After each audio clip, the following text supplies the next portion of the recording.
Jai Guruji, Shukrana Guruji.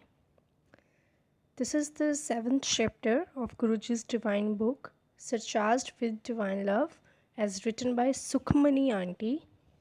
The seventh chapter is Guruji starts to show his presence in our room.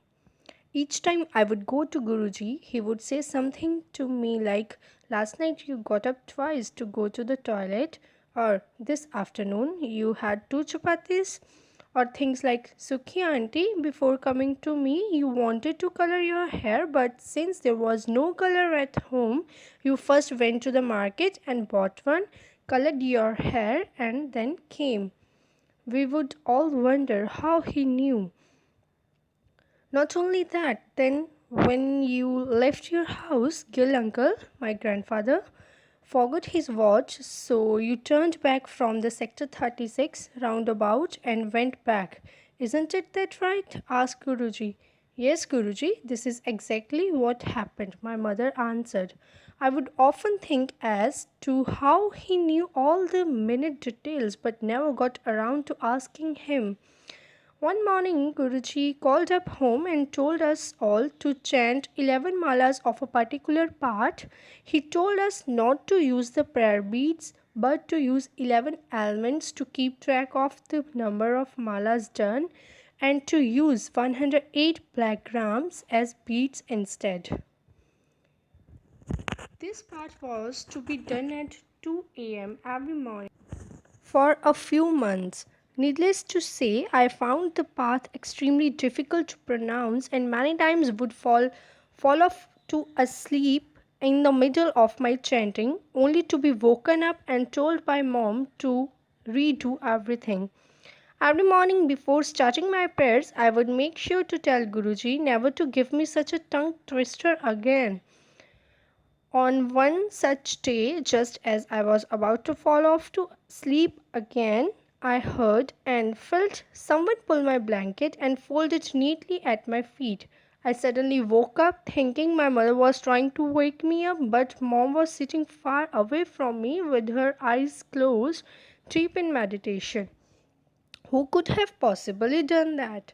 I was confused, scared, and totally awake.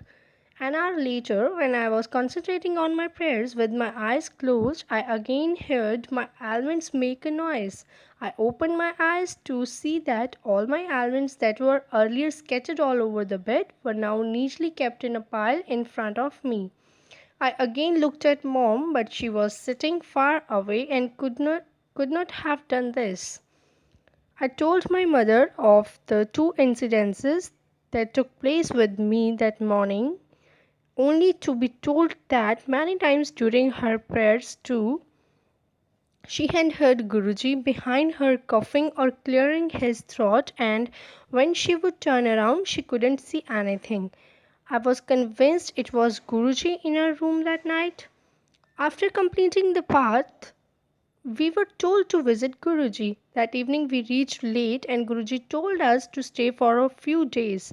The next morning we were surprised to see Guruji's driver knock at our guest house room door. "Guruji has sent his car for you and wants you to join him for longer. I have instructions to take you and Sukhi auntie in Guruji's car and have been told to tell Gil uncle to follow in his car. We must leave now," he said.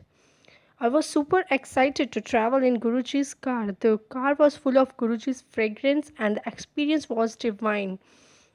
Guruji was waiting for us at the disciple's house. As soon as we touched his feet and sat around him, he told my mom, "Sukhi auntie, every morning when you said your prayers, I used to be present." Very foolishly, I asked again just to confirm, "Guruji, did you actually come to us all these days?" He smiled and said, "Yes, weren't you the one who kept crying about the patch to be a tongue twister?" I got my answer, but I needed more proof. Reading my thoughts, he added, "Go back home and check at the moment you have white bed sheets with blue flowers on them." He was right, of course, and I was rather ashamed of myself for doubting him. Many times over the years, we felt Guruji's presence in our room and still do. Although Guruji has physically never been to our new flat, he told me every little detail about the place and even mentioned that I had a very beautiful dressing table. Jai Guruji, Shukrana Guruji.